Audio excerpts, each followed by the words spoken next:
Good afternoon.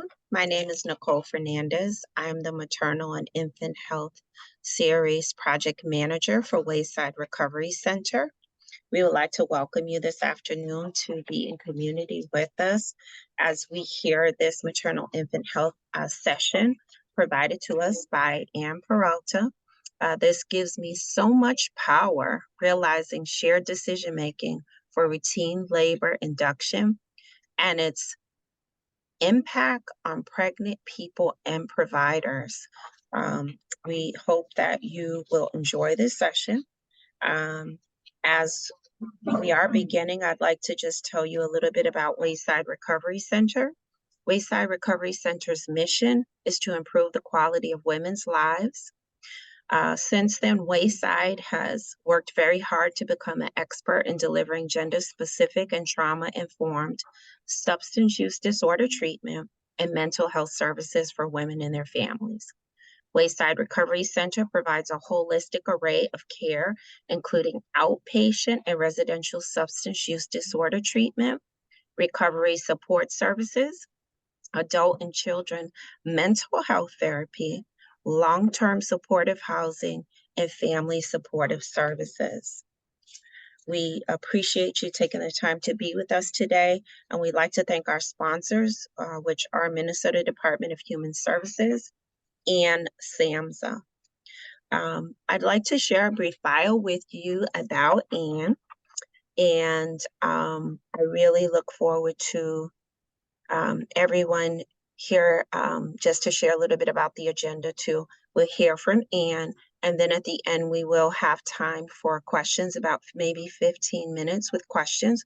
You're welcome to put your questions in the Q&A section or the chat. And I believe Ann will be sharing her information at the end with you as well for any follow-up or further questions that you would like to share. So I'd like to welcome Dr. Ann Peralta. She is the founder and CEO and partner to Decide, which is a nonprofit dedicated to improving equitable access to person-centered decision-making in maternity and prenatal care. Ann has spent the last 15 years leading, innovating, and growing programs that support empowered decision-making for children, adolescents, and pregnant people. She grew passionate about sharing decision-making and the topic of routine labor induction after she faced the decision herself, twice in fact. Ann has a doctorate in management leadership and policy and an MPH in maternal and child health from Boston University School of Public Health. Without further ado, I would like to welcome Ann. Thank you. Thank you so much, Nicole. And hello, everyone. And thank you for being here today of all the possible choices of how you spent this next hour. And I'm really excited to talk about a project I led that achieved person-centered or shared decision-making for routine labor induction. And I'm going to use those terms interchangeably. I think the language is in the process of changing. So some people say shared decision-making, some people say person-centered. Maybe there are other terms too, but I'll define them and talk about it. But person-centered or shared decision-making for routine labor induction. For anyone in the audience who doesn't know, just in case, labor induction is when a provider uses either a cervical balloon or medicines to start a person's labor instead of waiting for labor to start on its own. And the routine part, when I say routine induction, is when it's done in healthy pregnancies, uncomplicated pregnancies, anytime after 39 weeks without a medical reason for the induction. So that's the project I'm talking about today. So I have 3 objectives for this next hour. One, I want to review the difference between informed consent and shared decision-making or person-centered decision-making. I want to describe the process by which I developed something called a decision aid on this topic, and the choices made to maximize equitable improvement in shared decision-making on this topic. And then lastly, I want to explain the impact of using that decision aid on different prenatal care provider types and a really diverse group of pregnant people. Now, my ultimate goal is that I will convince you that the decision aid we made is really valuable. And I hope to convince you that it's worth trying, using, sharing with a colleague or friend. Because my hope is that more and more pregnant people will get a true choice in how their labor begins. And ultimately that will make person-centered decision-making the norm in perinatal care. So I think I know these echo sessions do a lot of case studies, and I do think it's important to start with my own case study of how I got so deeply interested and invested in this topic. So for me, the story starts in 2015 when I was very pregnant for the first time. And I was also a public health doctoral student.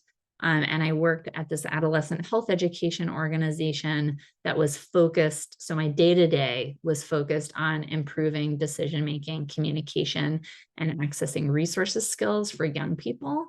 So that's just the context with which I hit my due date. I knew a little bit about induction from my studies and a lot about empowered decision-making from my work. And I really firmly believed and took for granted that I would be the primary decision maker in my care.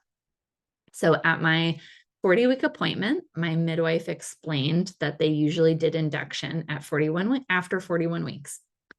So she asked me, the decision that she presented me with was, did I want to schedule this on Tuesday or Wednesday of the following week, explaining that it could be challenging to schedule if it wasn't done in advance. Now, at this point, I'm 40 weeks pregnant. I couldn't imagine still being pregnant more than a week later. And this was despite the fact that I actually did know the statistics that without intervention, 10%, 1 out of 10 people will still be pregnant at 42 weeks. But, as with most people, I just didn't think that would be me. And so despite the fact that I didn't want an induction, I figured I would go into labor before then, so I picked Wednesday. But then the weekend hit and I was still pregnant. So as a doctoral student would, I read all the research. And I went to my next appointment at 41 weeks, and my midwife checked in with me about the induction we had scheduled. And I told her that I'd read all the research over the weekend, and that it hadn't convinced me that it was the right choice for me to have an induction. She wanted to make sure I really knew the statistics. So she explained that, well, but my risk of stillbirth was 3 times higher after 42 weeks. And she was correct. The 3 times higher is the relative risk. She was quoting me the Cochrane review, which you may or may not know is considered a gold standard when it comes to evidence. If you're not familiar with those, they're very long articles that summarize all of the randomized controlled trial data on a given topic.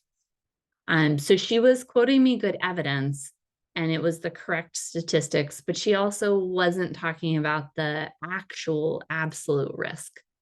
So this is, so it was 3 times higher. It was the difference between, at the time, the Cochrane review at the time was 3 out of 1,000 versus 8 out of 1,000, 8 out of 1,000 being the risk if beyond 42 weeks.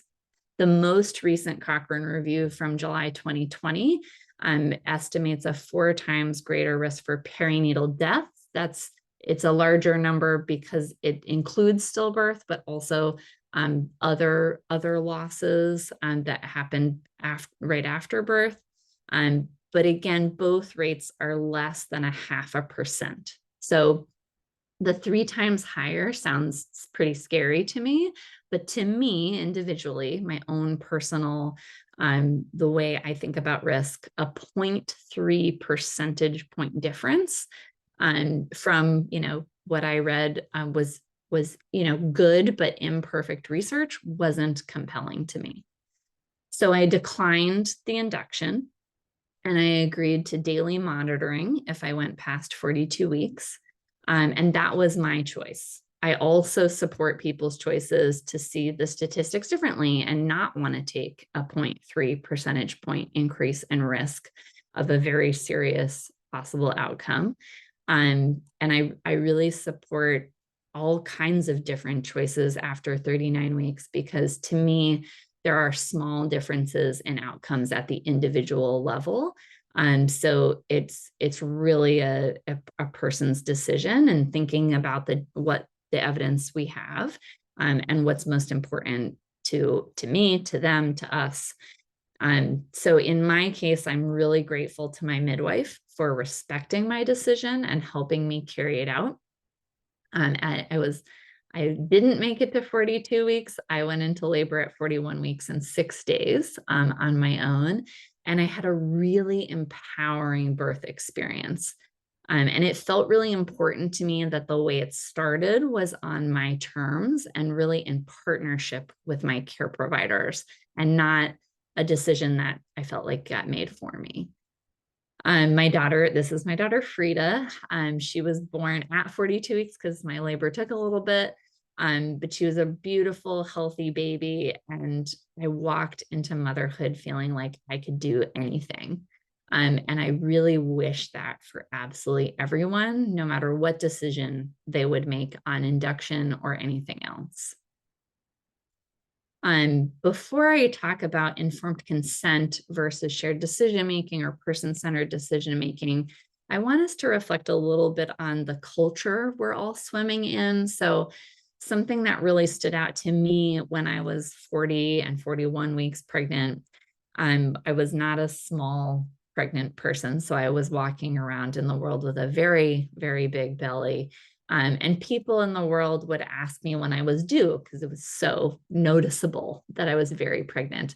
And when my answer was 10 days ago, 11 days ago, people who didn't know me at all, baristas, ultrasound techs, all kinds of people, would often say, wow, how much longer are they going to let you go?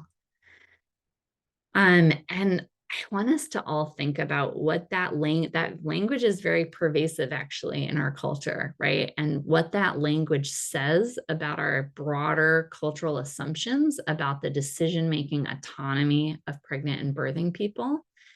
And I just challenge I try to bring that up a lot because I think it's up to all of us to change our language around that. Even those of us who do this work it can sometimes slip into our vocabulary. So I just wanted to make that point in the larger context that swims around the informed consent and shared decision making that's going on or not going on in clinical encounters. So when I say shared decision making or person-centered decision making, I'm talking about something that goes beyond informed consent and is a profoundly respectful process where a care provider shares options and balanced pros and cons of those options. And it's the pregnant person who shares personal considerations and what's most important to them, and they make the decision, and the provider helps them carry it out. I think it's really important to know, I always say, you're doing shared decision-making or person-centered decision-making when you are supporting someone's decision that you wouldn't make with the same evidence.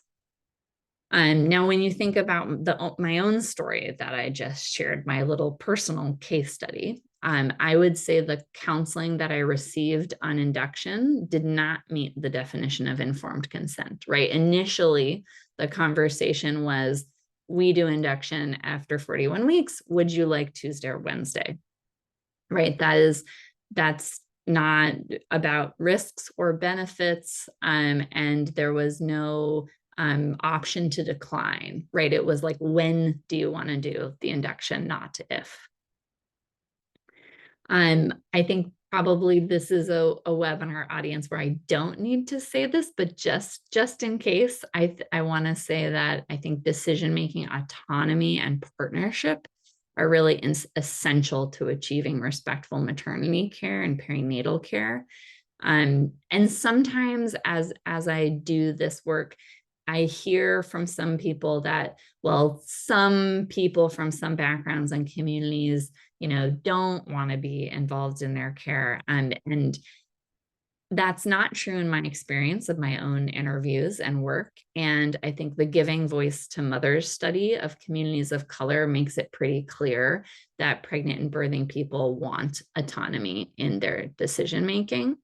92% of US respondents said they wanted to lead decisions about their bodies and their babies. So let's stop talking about people don't want to be making these decisions. If and when to have labor induction in an uncomplicated pregnancy is a prime example. So it's not the only example, but just today's example of a decision that pregnant people should be making. The national perinatal care provider organizations like the American College of Obstetricians and Gynecologists, or ACOG, the American College of Nurse Midwives, or ACNM, recommend offering patients induction sometime between 41 and 42 weeks, and both recommend shared decision making. Again, that makes sense given that the risk of a horrible outcome is really low. So at the population level, it's important to think about, and at the individual level, it's still really unlikely. The White House blueprint for addressing the maternal health crisis that was released last summer also calls for person-centered decision-making in general and on induction specifically. And beyond, to me, feeling like the right thing to do, given everything, just from a human rights perspective, but also from an evidence and clinical guidelines, there are also other benefits of person-centered decision-making. So shared decision-making has been linked to higher satisfaction with a person's provider and birth overall, and decreased depressive symptoms and post-traumatic stress symptoms after birth. There's this qualitative study that I really love, where they interviewed pregnant people after induction counseling, and then the same people after the actual induction. And the study found that while pregnant people were mostly satisfied with their conversations about induction of labor after the counseling, after undergoing the induction, they were mostly dissatisfied. In hindsight, they described not being told risks associated with induction until they arrived at the hospital and were like signing an informed consent document, and that they weren't presented with information or options, that the induction was presented as a non-decision. You can see a parallel in my own story about that. It was simply something a provider told would happen. And even pregnant people who requested the induction of labor in that study felt they weren't prepared for it.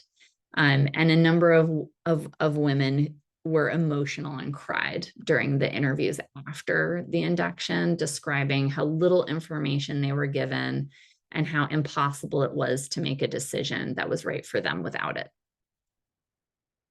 We also know that pregnant people of color, those with public insurance, and those with lower education levels are least likely to experience shared decision-making in maternity care, and including on the topic of induction, and most likely to experience pressure and coercion. There's strong evidence that tools called decision aids effectively support shared or person-centered decision-making. And there are really strong international guidelines and best practices for them based on research. But unfortunately, most that exist today aren't designed for people with lower literacy levels or for culturally or linguistically diverse groups, which exacerbates inequities in who gets to experience this kind of care and decision-making. And there also aren't that many on maternity and perinatal care health topics. So I mentioned when I faced this decision myself, I was in the first semester of a public health doctoral program. And so when it came time for my dissertation project, this is what I really wanted to work on. I wanted to work on equitably improving shared decision-making for this topic. because it didn't feel right to me that my access to decision-making autonomy, it felt like it hinged on my access to an ability to read medical research articles, and other characteristics like my white skin, my age. I wasn't too young or too old. I had a really high level of education, obviously being a doctoral student. My English is fluent, and my personality. My parents raised me to expect to have the power and right to question authority, including medical providers. So in hopes of creating a decision aid that worked for everyone and not just me and all of the identities that I helped that I held and hold that helped me in that situation, I wanted to really focus on creating one that worked for Black and Brown pregnant people with Medicaid insurance, because I figured if I could get a tool to work for people who are least likely to experience shared decision making, it would probably work just fine for someone like me and for most people. So I partnered with medical providers at Boston Medical Center and 2 community health centers here in Boston, Massachusetts, to design and test a decision aid and the process of using it. The purpose and goal of the project was to see if we could actually achieve shared decision making on this topic. And we, oh, sorry. And I'm just making sure I'm using the right slides. I think I am. Okay. And I'll just say, like, the way we thought about this was breaking down some of those things. I mentioned the study I love that where they interviewed patients after counseling and then again after induction. And I really thought about the things people said were missing when they reflected on what had happened and gone wrong. So we were really looking at, did people understand that there was a choice to make? Did they understand that there were more than one, more than one option? Did they understand balanced pros and cons of each and some of the real elements of what an induction is actually like, in addition to the evidence? So that's how we were thinking about it. As I've mentioned, most patient decision aids out there don't prioritize things like different languages, lower literacy levels, or different patient cultural considerations. So in order to make sure that if we made an improvement in care, it was an equitable improvement in care, the team of providers who I partnered with and I made a number of decisions in support of this goal. The first one was to choose to test the tool and process at Boston Medical Center and the 2 community health centers, because that would mean when we did qualitative interviews, which I'll talk about in a few minutes, we were listening to predominantly people of color, predominantly pregnant people with Medicaid insurance, and some with lower levels of education, et cetera. So this is just a snapshot of the Boston Medical Center prenatal clinic. And as you can see, it's a really diverse group of people, with the majority being patients who identify as people of color and have Medicaid insurance. We made other choices with equity in mind, like we designed the first prototype at a grade 6 reading level. I worked with OBs, midwives, family medicine doctors, and nurse practitioners from the beginning, wanting every and all kinds of providers to be involved.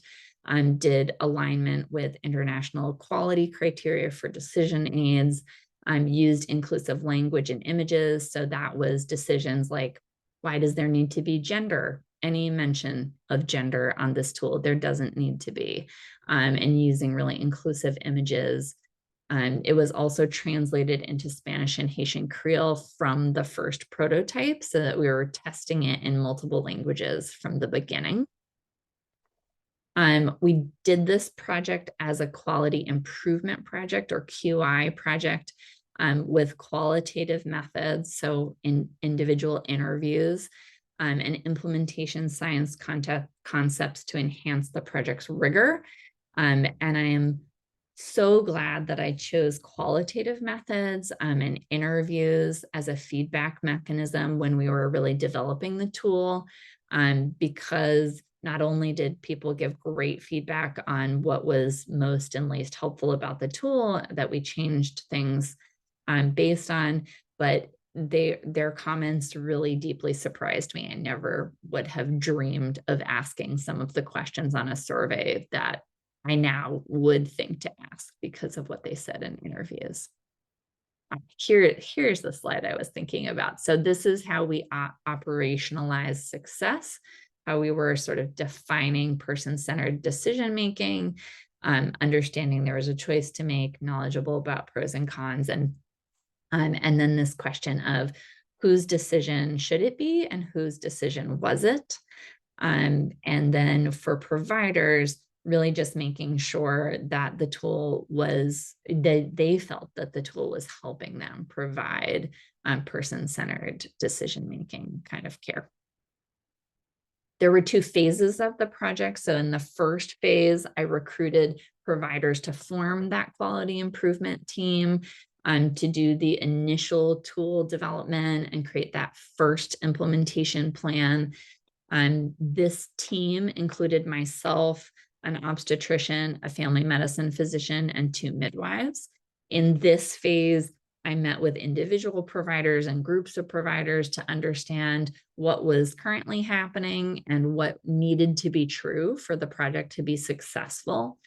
And we used quality improvement tools like process mapping and a prioritization matrix to set up our first plan, do, study, act cycle or PDSA cycle. And then that was sort of the second phase of the project, the PDSA cycles. In that second phase, we would set up a test of change, so have a decision aid version and an implementation plan. And then I would interview patients who received the tool about their experience, how it was going, and do feedback sessions with providers on barriers and facilitators to use and how it was going, et cetera. We ultimately did this 3 times, and 9 prenatal care providers were involved in testing and gave feedback. And I interviewed 24 patients who experienced the tool across the sessions. I don't know why this isn't going forward. There we go. As you can see, the decision aid and our approach changed throughout the PDSA cycles quite a lot. I provided laminated and paper copies to all participating providers, and we embedded the tool and counseling notes into the electronic medical record system. And one of the changes that happened during testing that I like to point out was we moved the conversation earlier in the prenatal care. I think providers understandably we're sort of had some hesitation of discussing this too early because they thought, well, some of these people will go into labor spontaneously and then we will have, spent our precious time in a prenatal care visit about something that wasn't actually, we didn't actually need to talk about. But pregnant people were very clear in interviews about wanting it to be earlier and making sure this conversation didn't need to feel rushed, that the decision wasn't needed to feel rushed. So we moved it a little bit earlier because of that. So what else did we learn? Like I said, I did 24 interviews across the 3 cycles. I did interviews in English and Spanish. Unfortunately, I don't speak Haitian Creole, but I was able to interview people who had used all 3 different language versions of the decision aid, because there were a few people who used the Haitian Creole version, but spoke English well enough to do an interview with me. And the pregnant people I spoke with had incredibly diverse identities. They ranged in age from 22 to 42. So I asked about race and ethnicity in a really open-ended way, because my goal was just to make sure we were really listening to lots of different identities and that it was a really diverse sample and that it was predominantly Black and Latinx and people of color. So most identified as 2 or more race and ethnicities, or identified as Black or African American or Latina or Hispanic in their words when I asked them in this open-ended way. 15 of the 24 were born outside of the US, and 16 of the 24 had Medicaid insurance. Ultimately, at the end of the project, the final decision aid was a 4-page document in 3 languages, in English, Spanish, and Haitian Creole, that was introduced sometime between 36 and 39 weeks by a medical provider, and either discussed immediately together or sent home as something to read and then discussed at the subsequent visit. Both seemed to work just fine. The choices the decision aid articulates are 3. 1, wait for spontaneous labor, including beyond 42 weeks. 2, schedule an induction between 41 and 42 weeks. Or 3, request an induction between 39 and 41 weeks. And it mainly includes evidence from that most recent Cochrane review that I mentioned. And the big headline is that it worked. 23 out of 24 pregnant people I interviewed said the decision was theirs or a shared one with their provider. 20 people said it was my decision. 3 said it was a shared decision and talked about that in a really positive way. And the one person who didn't feel that it was their choice felt pressured to have an induction when they didn't want one. And this happened at the very beginning of the first PDSA cycle, and wasn't repeated. So I wonder and hope that it was sort of part of the practice change that was happening. I think, like me, if I hadn't been exactly the kind of patient I was, I probably would have felt a lot of pressure to have an induction if I hadn't read the research myself and argued about the statistics with my midwife. So that wasn't repeated. All 24 could name 2 to 3 choices they had and could name concrete evidence-based pros and cons about different options. And when I asked interview participants, tell me about the conversation you had with your provider, they said some pretty powerful things. One person said, this power, I don't know why it's not clicking. There we go. One person said, this process feels really empowering. I came to this decision on my own with this data. Another person said, this just gives me so much power. Another one said that otherwise they felt like they were on a conveyor belt in prenatal care, but called the process of using the decision aid with their provider awesome. Providers also described profound impacts on their practice, and that it even affected the way they had conversations with patients about other topics. One said, using a consistent tool with all of my patients made me realize I was having this conversation with some of them and not others. Now, I was not asking about implicit bias. I was asking about barriers and facilitators to using it. And so it surprised me that this came up. In retrospect, it makes all the sense in the world. Using a consistent tool helps take away a lot of those like little decisions that someone is making unconsciously or consciously about, who to have a longer conversation with this about, who to listen to, who's asking you questions about it, who do you need to bring it up with.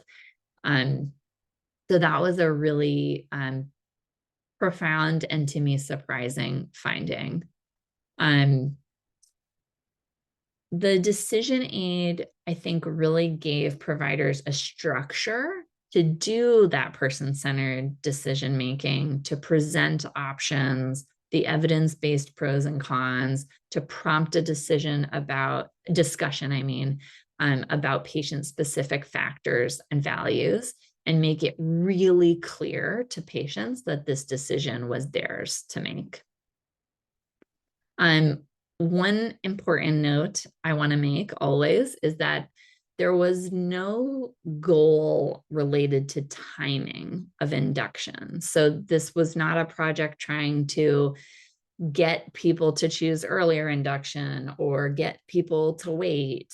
There was no timing agenda. We were just trying to present the most balanced evidence and options possible, and really allow people to choose whatever felt right to them, given the evidence and their values, etc. And in interviews with patients, I did ask if they had made a decision yet, and if so, what it was. I did that largely because there was a lot of provider fear about, oh, everyone will want a 39-week induction, or no one will ever want an induction again. There were sort of lots of extreme worries, but anecdotally, most people who had come to a decision chose to have one within the 41 to 40-week window. But throughout testing, the range of choices increased in both directions.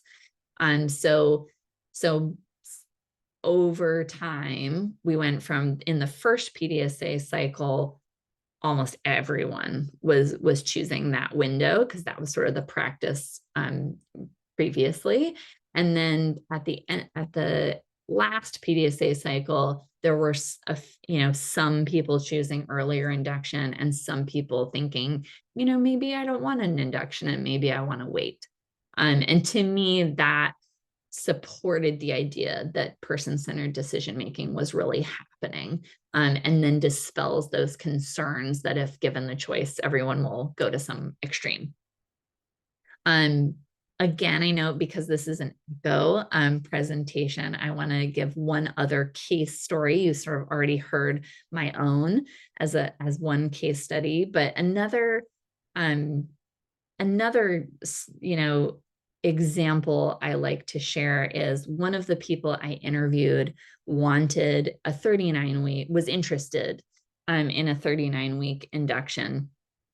And her story of why was that she was a recent immigrant who didn't have a partner but had a toddler.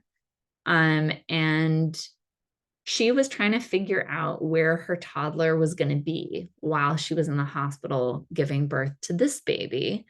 And she had one person in her life who she felt really comfortable taking care of the toddler, but that person was only available on the weekends. So, you can argue we should solve for that differently. We probably should, but I bring up her story often when institutions or providers say, well, we don't do early inductions as a rule, but she wouldn't have known, given the background she was coming from, she wouldn't have known it was an option. She said that really clearly. Like, if it weren't for this tool, I wouldn't have even known I could talk about this or ask about it. And I'm not sure what I talked to her after she'd used the tool, but not after her birth. So I don't know what happened, but I know at least at Boston Medical Center, I can't think of a provider I've worked with who wouldn't at least have that conversation, right? But she wouldn't have known to even have the conversation if it weren't for this tool in this process. So since finishing this project, I just haven't been able to stop thinking about the words people chose to describe what it meant to use this tool. The awesome, the empowering, the word power. I wasn't expecting awesome and power. And I also, as I said, wasn't expecting providers to start talking to me about implicit bias. So because of that, I started a nonprofit organization called Partner to Decide to be the decision aids home and to continue this work. And last summer, I had the incredible, great fortune to be selected as a pro bono client of a design company called Blink UX. And they helped take my paper-based decision aid and create an interactive web and mobile version. And in that process, in that design process, we continued to listen to pregnant and birthing people who identified as Black and Latinx. And this time the sample was national, and we asked them what they wanted and needed from this web version. And based on what they said, Blink developed additional features. For example, people in interviews talked about this experience of providers always asking them what questions they have, but not knowing what questions they should be asking. So we added a list of questions they could choose from and add to of things that might be provider institution specific. So therefore we couldn't answer them in the tool. And we'll be testing and implementing this really soon with an updated paper version in the coming months. The web version is supposedly going to be done tomorrow, actually. So hopefully that's true. And to wrap up, I'm here talking about this, trying to talk about this more because I firmly believe everyone deserves excellent care. I'd love it if everyone could describe their interactions with their provider as awesome. I'm a huge fan of Kimberly Seals Allers, and she talks about the goal being 5-star care. And she always says, like, I'm willing to settle for a 4.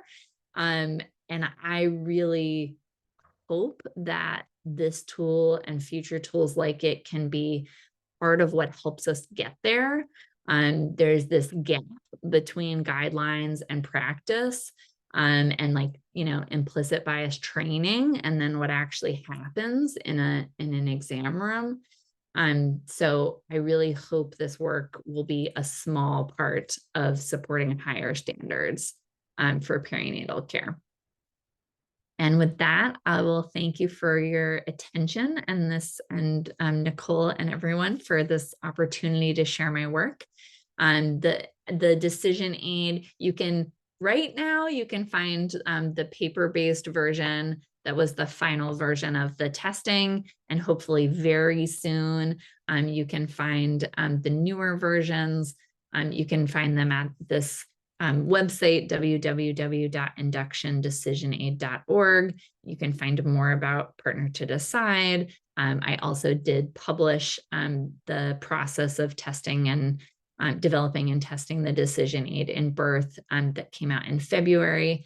And with that, I'll open it up to questions and discussion. Awesome. Awesome. Thank you so much, Anne. What can I say? What I would say is that I really appreciated your intentionality around language and understanding the intersectionality of power, and how power is used in our everyday life and community and in institutions. And if you do not understand or have a good skill in navigating language and power, you receive different services in our country, right? Not even including the racial, ethnic, religious, any other kind of identifiers. And so I just think about that. The points that you make around intersectionality are fundamentally the things that will also help us to transform how we understand some of the causes and the effects. And it will continue to help us if we begin to think about our work more in that way. It will help us to address the inequities that many people in community are challenged with. So I really appreciate hearing from you today, and I feel like you gave so much information that I will need to listen again. But that is a good problem to have because I think you really try to drill down and help us to really understand the different points for which this tool can be used. And so I do see a couple of questions in the Q&A. And I think there is one in the chat. So I'm going to start in the Q&A.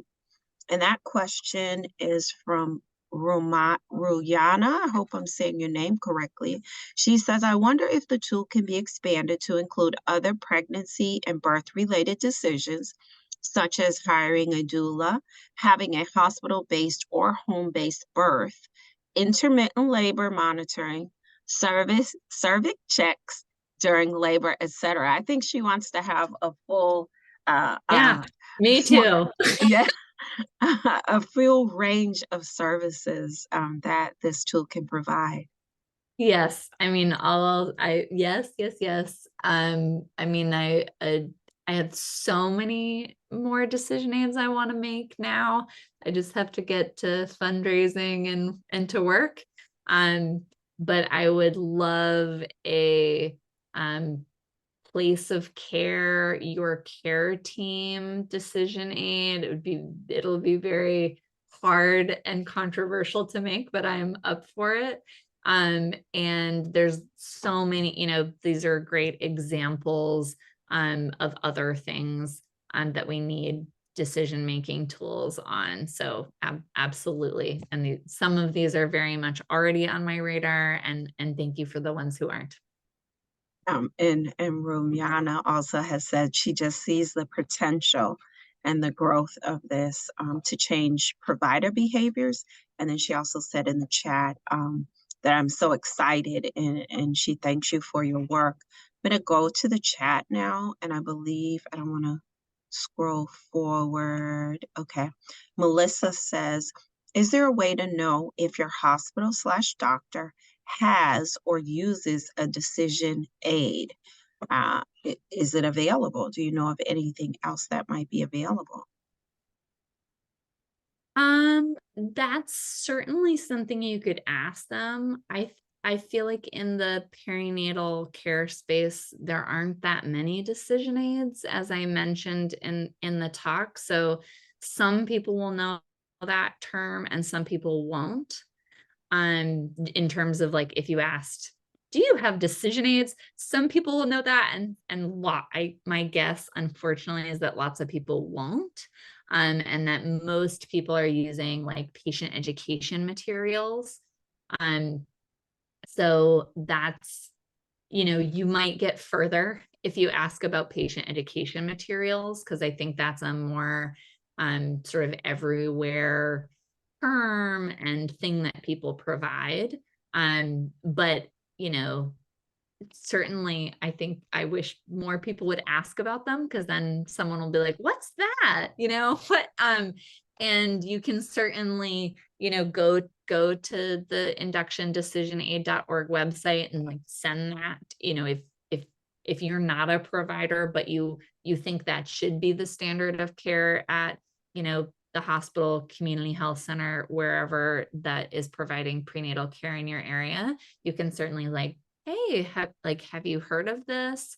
And I think I'm hoping that once, the version that the design firm designed is certainly a lot more beautiful than the thing I designed in PowerPoint, and a lot like flashier. The web version is flashier. And what I hope is that because it's so beautiful, it sort of takes that same rigorous information and makes it just gorgeous, that will help people adopt it and be interested and intrigued by it.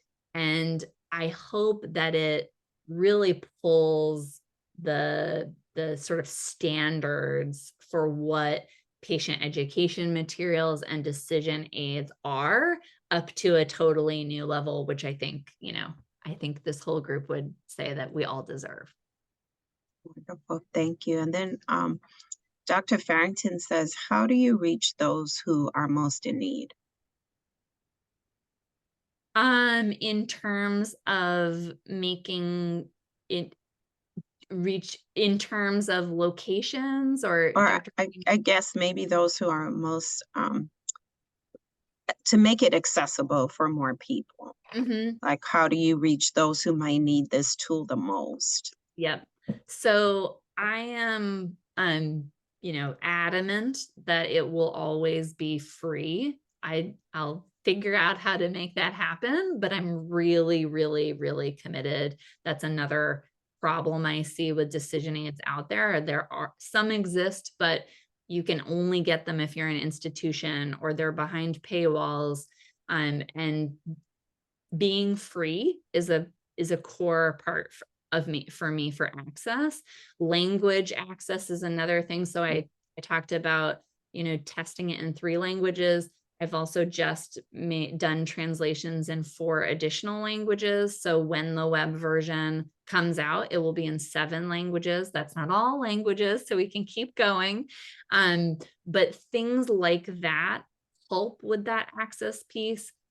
I want it to be free and so people can find it and use it, whether their institution or providers adopt it or not, they can have access to that information. And I firmly believe it is the responsibility of providers and systems to provide this, that it shouldn't be on each individual pregnant person to try to find this and have to, right, have it be on them to advocate when, like, this is in guidelines. This is not some like wild, like fringe idea, right? This is in ACOG guidelines that this is the kind of care people should be providing. So I want to do both at the same time because it will take me and us a while to get all the providers and all the systems to do this. So in the meantime, absolutely, I just presented at a big doula conference, like getting it into people's hands is one way. And I know it is different when I, as a really educated white woman, come in with something like this to my white midwife, and it is a different thing if I had different identities. So that's why I really want to focus on the systems and the providers of, like, that's their responsibility, while also just making it open access in languages, et cetera, so that people can find it in the meantime. And I think that was a really powerful answer because when you think about oftentimes we shirk a lot of responsibility and say it's the patients, right? Oftentimes, or more recently, we're debunking this myth that it's Black bodies that are broken or brown bodies that are broken, and why we're not able to, produce healthy babies or experience some of the health issues that we do during delivery. And I hear you saying is you want to empower, right? Everyone. You're not saying you don't want to empower even the providers, right? This is Right. Yep. to empower everyone, but you're Everyone. also giving responsibility to both, right? Mhm. In the shared decision making model.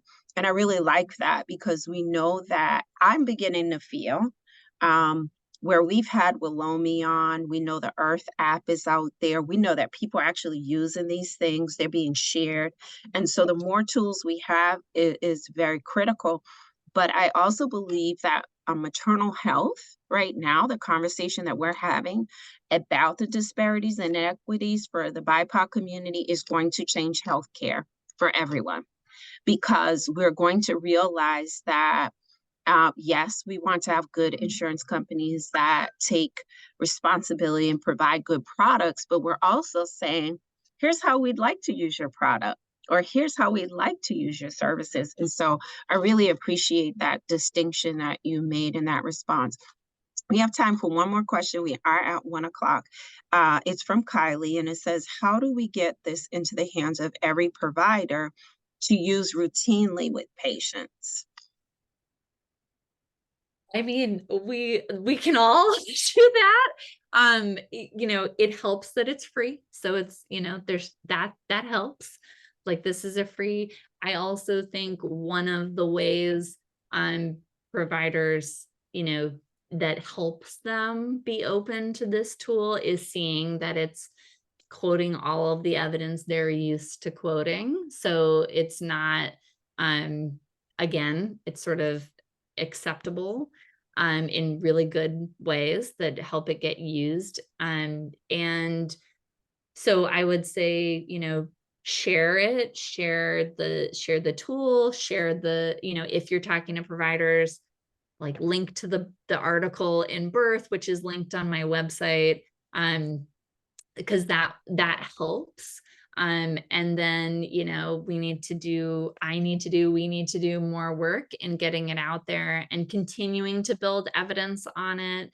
And what it means to practice this kind of care and use these kinds of tools. So that's work and resources and time, but I also hope we'll get there. Thank you, Dr. Ann Peralta, and thank you everyone for attending this session today. Again, we thank our sponsors, Minnesota Department of Human Services and SAMHSA, the State Opioid Response 2 grant that funds these sessions. I know that Ann and I will stay in contact as well as I hope many of you will. I think the most powerful thing that I've learned in doing this series is the power of networking and learning what we are doing across this country. And I believe we're improving care for women all over. So thank you so much, everyone, and have a great afternoon. Thank you.